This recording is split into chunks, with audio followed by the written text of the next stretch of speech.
firefighters behind me are working really hard trying to save this barn. More than 10 registered sex offenders live here. From last year to this year, there's been a 4% increase in items all over the country. Now, because of the winds today, it jumped over First Street, and fire crew had to catch it on the other side of the street. From the tree behind me to about 75 feet. Now, that's called the drip line. You can't make it out to one of these formal parties. You still can participate. But you could go to your local repair shop like this one. And if you're looking to stay cool, well, your best bet might be to use a garden hose. Mike, more than 10 registered sex offenders live here. Now, some of the other people living here are upset tonight. They say they didn't know they live next door to so many. It bothers me for the fact that we have so many sex offenders here and there's so many children. It's scary to let your child out into the pool area because you don't know. Deborah Beal has been living in this motel for 8 months. She said she figured that maybe there were 1 or 2 sex offenders living close by, but not so many. I believe they should have told us that there were sex offenders here. The motel's owner says it's not his responsibility to do that. He says people can use the Megan's Law website if they want to check up on their neighbors. These 2 motels are far enough away from schools and parks, so it makes it easier to put sex offenders here. Officials say they like offenders to have a place to live when they are released. It makes it easier for parole officers to check up on them and keep them in compliance with their conditions of their release. Everybody who we have come to check on today has been home. They've all been very cooperative in allowing us in and making sure that they have no violations inside their residence. Jason Calvert just got out of prison a month ago. He says his parole officer put him in this motel, and he doesn't mind that the officers are doing the sweep. It's their job, and it's probably the law for them to come and do it, so I don't mind.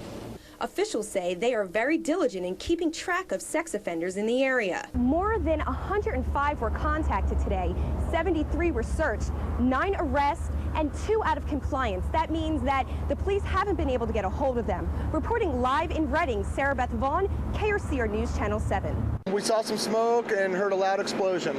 Frank Peterson says he was outside with his son when his neighbor's house broke out into flames. Ran over there to see what was going on. The house was on fire. Got the power turned off, got the gas turned off. It was acts of kindness like this that continued throughout the morning. While Peterson was doing his part, others stepped in. Jay Theskin saw the flames as he looked out his back door Sunday morning. He didn't think twice, he just took action.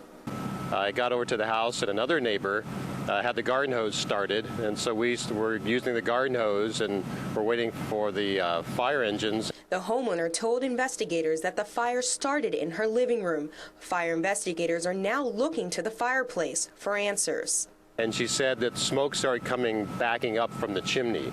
So she noticed that, and then suddenly she said there were flames in the room. Theskin says watching his neighbor sit on a lawn chair across the street and witness such devastation was difficult.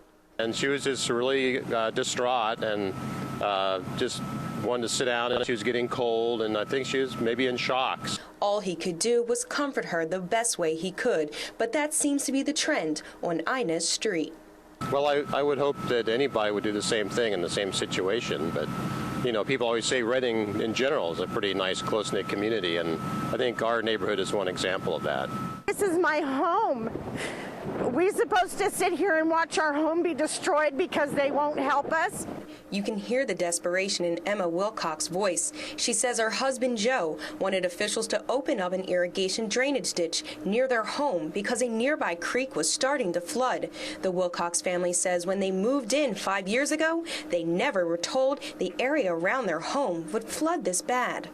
It's been progressively getting worse and worse. Now this year's the worst year that we've had. Joe Wilcox says he told deputies he was going to cut the lock on the ditch himself and nearly got arrested. Wilcox says he just was trying to relieve the water pressure and save everything he owns. They told me that if it gets cut that I'm going to go to jail, and they told me to stop. They said, we're trying to help you.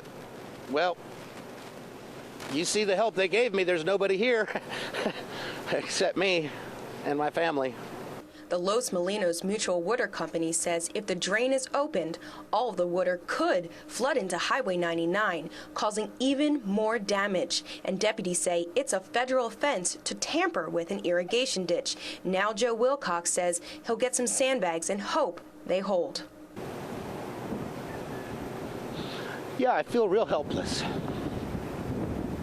This is my home. This is my family. This is everything I've got.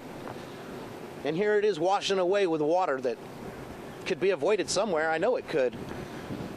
But nobody's willing to help. Nobody's willing to listen. She had a smile that was contagious. Her laugh was contagious. You couldn't be around her without smiling. Esmeralda lived up to every picture I saw of her. She was always smiling.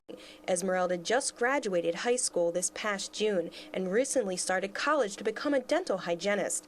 Being a young mom, Esmeralda was on the right track. Her family was so proud of her. She had her son, Ryland, and that became her whole life. And of course, when she did have her son, she just became the best mother. She lived for Ryland. But then everything changed. Esmeralda's Aunt Kathy Ramirez says she'll never forget Tuesday night's phone call saying Esmeralda was in an accident. The phone just started ringing, and how fast things go. You know, at first it's like you don't want to believe it. Oh, it's a rumor. It's, you know. The family says right now there are so many unanswered questions about the accident, but that doesn't change the fact that so many families and lives were changed that fatal night. It was a freak accident, and you know, the way that we all look at it is that God needed somebody special in heaven, and so he took our Esma. Kathy says it's amazing how you value life after something like this happens, and the outpour of support was even more amazing. We knew Redding and Anderson was a very caring community, but personally, our family has felt it very, very much, and it's just appreciated. Esmeralda was the youngest girl in her family, and Christmas was her favorite time of year. We will find comfort with Ryland. We will find comfort with each other, and we know she's in a better place, and we just stick together as a family. The Patriot Guard led the funeral procession into Igo Cemetery. When it finally stopped, Josh's fellow Marines gave him the proper military honor. Family, friends, and people that didn't even know him personally stood by to pay tribute to this fallen hero. It shows a very tight-knit community that cares about the family of the fallen, and I just choked up with pride seeing all the flags along the road. As for Josh's mom, her goal was to remain strong. For her, laying Josh to rest was more about taking a trip down memory lane. Been thinking a lot about his birth when I gave birth to him. And the last time I saw him in October before he was kidnapped, so it was, he was standing there smiling at me at the restaurant. She also reflected back on a conversation her and Josh shared before he was kidnapped. We talked about this, you know, when he went back. We talked about it a couple times, and he had a good attitude about the whole thing. So I just said, if God's going to take him, God's going to take him, and there's nothing I can do about it. And it turned out I was right. Jackie says Josh died so others can be free, and that pride she'll carry forever. Just go through your life trying to do the best that you can, and Josh touched a lot of people's lives, and I guess hopefully we can learn a lesson from it. I know that my life changed 180 degrees. Their rafting adventure was going along smoothly until struck a rock. They overturned. At that point, they all had lines connected to them. CHP and the Shasta County Sheriff's Department were working against time to rescue the group. Flight Officer Tony Stanley says a quick decision had to be made whether to airlift them to safety or pull them in by rope. Everybody was really scared, but trying to get everybody out of there before darkness fell and they'd have to stay there overnight. Stanley says the rapids were swift, cold, and unforgiving. Now we worry about everybody's clothing is soaked with river water, and hypothermia sets in, and disorientation, and then we have another accident on top of that. When CHP arrived, the rafters were huddled together on a rock, scared and stranded for almost 3 hours. About 50 yards down, it got real steep and the rapids became more aggressive, and then we're worried about undertows and people striking their heads on rocks and getting knocked unconscious. So the best way is to keep them put right where they were at and rescue them from where they were at.